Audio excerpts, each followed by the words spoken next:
Susan, a 32-year-old mother of two, never imagined that her life could turn upside down so quickly. 6 months ago, she would have laughed if someone told her she'd be struggling to make ends meet as a single mom, barely keeping her head above water. But one fight with her husband, Nolan, over their anniversary leads to a series of events that spiral out of control. Nolan leaves, taking with him the financial stability Susan had relied on for years.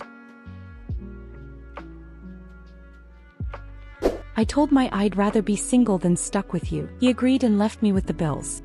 I'm Susan, 32, and if you told me 6 months ago I'd be here broke, alone with 2 kids and Googling how to unclog a toilet at 2 a.m., I would have laughed in your face. It all started on a Tuesday. Tuesdays were always the worst because that's when Nolan would come home even more exhausted than usual after doing estimates for new jobs on top of his regular 12-hour shift at the construction. But this Tuesday was different. Our 8th anniversary was coming up that weekend and I had been dropping hints for weeks about this resort my friend Amber went to with her husband. My Instagram was flooded with their perfect couples massages and sunset dinners. Meanwhile, Nolan hadn't mentioned our anniversary once. Not one time. I spent that whole day watching my phone waiting for him to text anything about plans. By afternoon I was sending screenshots of the resort to my group chat and they were all like, he seriously hasn't planned anything yet. Girl, my Todd would never. That just made it worse. When Nolan finally dragged himself through the door at 7:30, covered in concrete dust and looking half dead, he didn't even notice the fancy dinner I'd made.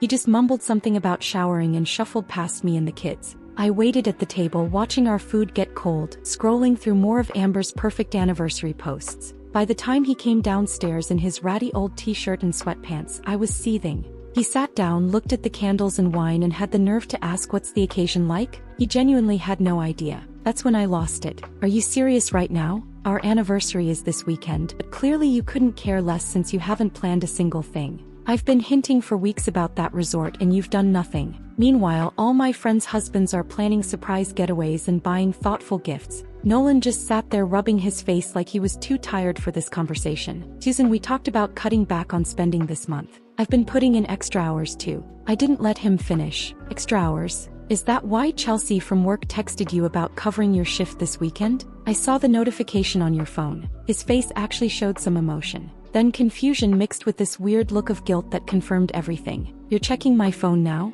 He asked. Chelsea's helping me with. Save it, I snapped. I'm not stupid, Nolan. You're either forgetting our anniversary or something worse is going on with little Miss Helpful co-worker. The kids were upstairs but I still lowered my voice to that intense whisper yell. Do you have any idea how embarrassing it is when all my friends are posting their amazing anniversary surprises and I have nothing? Nothing. Amber and Todd are going to that resort I've been talking about for months, and I'm stuck here watching you come home, ignore me, and pass out on the couch every night. He tried to speak again. Susan, if you jest, but I was on a roll. No, I'm tired of this. I'm tired of feeling invisible in my own marriage. I'm tired of waiting around for you to actually make me feel special or appreciated. You know what? I'd rather be single than stuck with you. I expected him to apologize, to fight for us, maybe even finally reveal some amazing surprise he'd been planning all along. That's how these arguments always ended. Instead, Nolan just stared at me for what felt like forever. Then, in this eerily calm voice I'd never heard before, he said, maybe you're right. I'm tired of never being enough for you. He got up from the table, leaving his food untouched, and walked upstairs without another word. I sat there in shock, wine glass halfway to my mouth, completely blindsided. He couldn't be serious. There's no way Nolan actually took what I said literally, except he did. That night he slept in the spare room. The next day he called a divorce attorney. When I cornered him in the kitchen after the kids went to bed, he looked at me with these empty eyes that gave me chills. It wasn't just an argument, Susan. It was clarity. You're divorcing me because of one little fight? Because of one thing I said when I was angry? I couldn't believe this was happening. It wasn't one little fight, he said quietly. It was the last in a very long line of fights where nothing I do is ever good enough. Where you compare me to your friends' husbands and find me lacking. Where you make demands without understanding what they cost. Not just money but time and energy I don't have after working 12 hours to keep up with the lifestyle you want. I tried a different approach, softening my voice. Nolan, I didn't mean what I said. I was just frustrated about the anniversary. We can work through this. The anniversary? He laughed. But there was no humor in it. You know what's ironic, Susan? I've been working overtime for the past 3 months to save up for a surprise weekend at that exact resort. Chelsea was covering my Saturday shift so we could leave Friday night. The confirmation email is in my work bag if you don't believe me. I felt like I'd been slapped. Why didn't you just tell me that? Because it was supposed to be a surprise like you kept saying you wanted. By Saturday, half the closet was empty. I watched in surreal disbelief as Nolan packed his truck with duffel bags and boxes. Before he left, he handed me an envelope. Every account number, password, bill, due date, and contact for all our household expenses, he said. I've paid everything through the end of the month. After that, you'll need to take over. I stared at him blankly. Take over what? The mortgage, utilities, car payments, the kids' activity fees. Everything's listed in there, he said. Panic bubbled up. But I don't work. How am I supposed to? That's for you to figure out, he said. Welcome to being single, Susan. Just like you wanted. I stared at that envelope for 2 hours after Nolan left. I'd never paid a bill in my life. When we first got married, Nolan just naturally took over the finances. Because he was good with numbers and I was, well, not. Over the years, I'd gotten used to just asking for money when I needed it and it was always there. Opening that envelope was like trying to read a foreign language. Account numbers, passwords, phone numbers to dates. There was a spreadsheet showing how much everything cost monthly, and I nearly fainted when I saw the total. How had we been spending that much? And more importantly, how was I supposed to cover it now? Reality truly hit when the refrigerator made a horrible grinding noise and then stopped working altogether. A week later, with 2 kids and a fridge full of food, I panicked and immediately called Nolan. The fridge is broken. You need to come fix it. His voice was maddeningly patient. Susan, I don't live there anymore. Call a repair service. With what money? You took half our savings and left me with nothing. I left you with exactly half, which was generous considering most of it came from my paychecks. Use that for the repair. The bill was $380, which made me physically ill. That night, as I tried to figure out which bills needed to be paid first, I found myself staring at the calendar. 2 weeks until the mortgage was due. I had no idea how I was going to come up with that kind of money. My parents wouldn't help. Dad had made that clear in a follow-up call where he suggested I get a job like everyone else. The idea seemed absurd. I hadn't worked since before Emma was born. Who would hire me? I was still spiraling when Taylor and my other friends invited me out for divorce drinks to cheer me up. They were full of supportive comments about how Nolan was garbage and I deserved better. As the evening progressed and the wine flowed, they started joking about ways I could make quick money. Girl, with your looks, you should just start an OnlyFans and get that bag. Taylor laughed. Seriously, some of these dudes pay crazy money just to see feet. Everyone laughed, including me. But on the way home, I actually found myself Googling how to make money on OnlyFans before shutting my phone in embarrassment. What had my life become? A month after Nolan left, my life had descended into complete chaos. I'd managed to pay the mortgage, barely by draining what was left of my savings, but the utility bills were piling up and I'd started hiding credit card statements without opening them. I finally broke down and applied for a few jobs online, but the responses were depressing. Most places wanted recent experience or specific skills I didn't have. The few interviews I managed to get were disasters. At a clothing boutique, the manager asked about my relevant retail experience and I actually said, well, I shop a lot. He didn't call back. Meanwhile, the kids were constantly asking about Nolan. He took them every other weekend for dinner twice a week, and they would come home full of stories about Daddy's cool basement apartment and Uncle Jake's swimming pool. They'd even started talking about some promotion Nolan was being considered for at work. Daddy might become a foreman, Emma announced one night at Edner. He says that means he'll be the boss of other builders and make more money. I nearly choked on my water. When did he tell you that? Yesterday when he picked us up from school. He had to go to a special meeting about it. Ethan, my 4-year-old, chimed in, and if he gets it, he can take us to Disney World next year. I felt like I'd been punched in the stomach. Promotion, more money, Disney World. Meanwhile, I was Googling how to make ramen noodles last 3 days and dodging calls from the credit card company. The next time Nolan came to pick up the kids, I watched him from the window. He looked good, better than when we were together. He'd gotten a haircut, was wearing a new jacket I'd never seen, and seemed more energetic despite still working those long shifts. After they left, I went back inside and opened my laptop.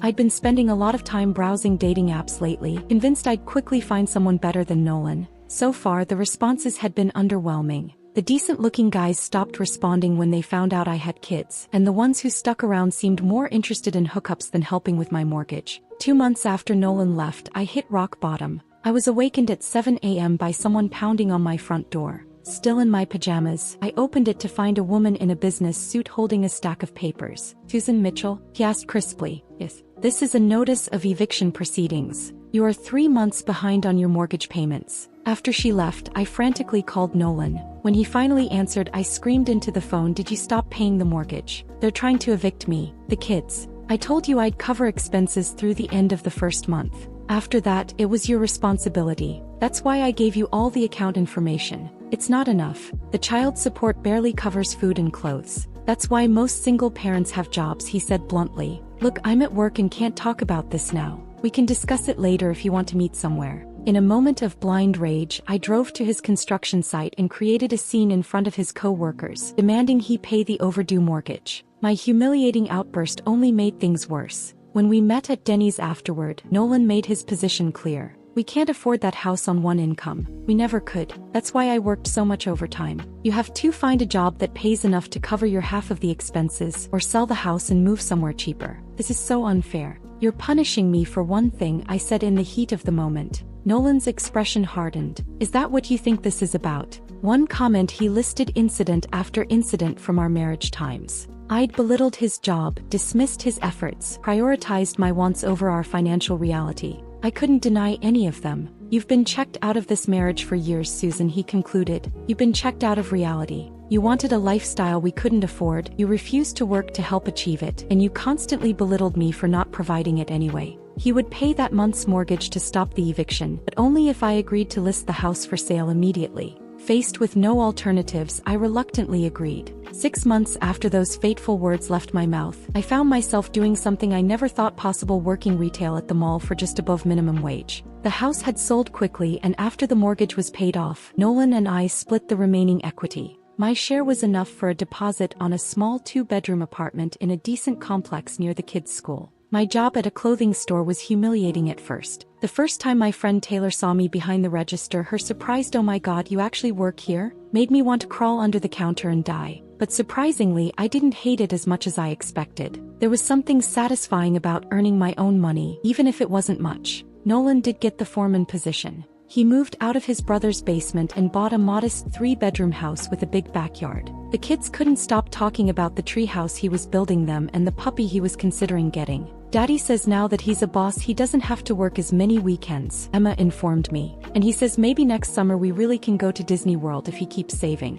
I smiled tightly and changed the subject. It wasn't fair. He was thriving while I was barely surviving. It all came to a head at Emma's school music program. I'd taken the afternoon off work and arrived early to get a good seat. As I was checking my phone before the show, I heard a familiar laugh. Looking up, I saw Nolan walking in with a woman. She was pretty in an understated way, with a simple sundress and minimal makeup. After the performance, when parents were mingling with the children, I made sure to get to Emma first. I was hugging her when Nolan and his whoever she was approached. "You were amazing, sweetie," Nolan said, giving Emma a high five. "Thanks, Daddy." Emma beamed, then looked at the woman. "Did you like it, Ms. Lien?" "I loved it," the woman Lien said warmly. "You have such a beautiful voice." She gave Emma a small gift, a necklace with a music note charm. I stood there feeling completely invisible and increasingly furious when Emma ran off to show her friend. I turned to Nolan. "So is this why you've been in such a rush to finalize the divorce? Got yourself a new model lined up already?" After Leanne tactfully excused herself, Nolan and I had a tense conversation.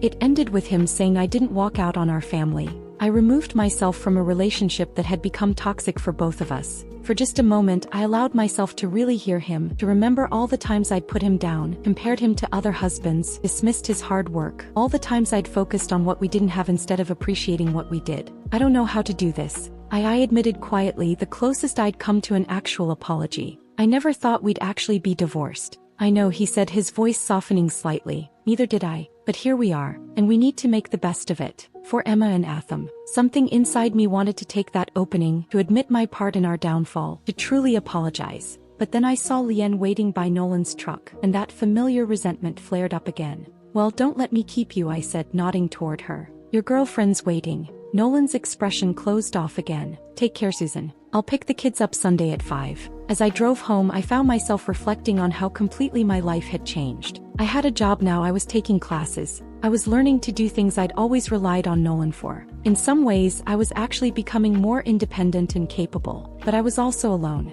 My apartment felt empty when the kids were with Nolan, and watching him move on so successfully while I struggled was a special kind of torture. The truth, which I'd only admit in my most private thoughts, was that I missed him. Not just what he provided or did for me, but him. His steady presence, his patient explanations, even his silly dad jokes that used to make me roll my eyes. But I'd never tell him that. My pride wouldn't let me. Besides, he seemed happy with perfect Leanne, who probably knew how to unclog a toilet and balance a checkbook without having a meltdown. So when my date the following weekend asked what happened with my marriage, I found myself saying what I always said: my ex-husband couldn't handle me speaking my mind. I told him I'd rather be single than stuck with him, and he actually took me literally. Instead of fighting for our marriage, then he left me with all the bills. It was easier than admitting the truth, easier than acknowledging my part in destroying the life we'd built, easier than facing the reality that my careless words had led to consequences I never imagined. And now here I was, single, struggling, and stuck with bills. I barely understood exactly where those 8 foolish words had landed me. Sometimes I wonder what would have happened if I'd never said them, if I'd appreciated what I had instead of always wanting more, if I'd supported Nolan's career instead of resenting his working hours, if I'd learned to be an equal partner instead of treating him like an ATM and handyman. But then I pushed those thoughts away, because admitting I was wrong would mean accepting responsibility, and that's still a skill I haven't quite mastered. So I keep telling my story, my version of it anyway. The one where I'm the victim of a husband who took a momentary outburst too seriously. The one where I'm bravely rebuilding my life after being abandoned. Deep down, though, in the moments of complete honesty that come in the middle of the night when I'm struggling to figure out which bills to pay with my meager paycheck, I know the truth. I said I'd rather be single than stuck with him. He agreed and left me with the bills. And I have no one to blame but myself.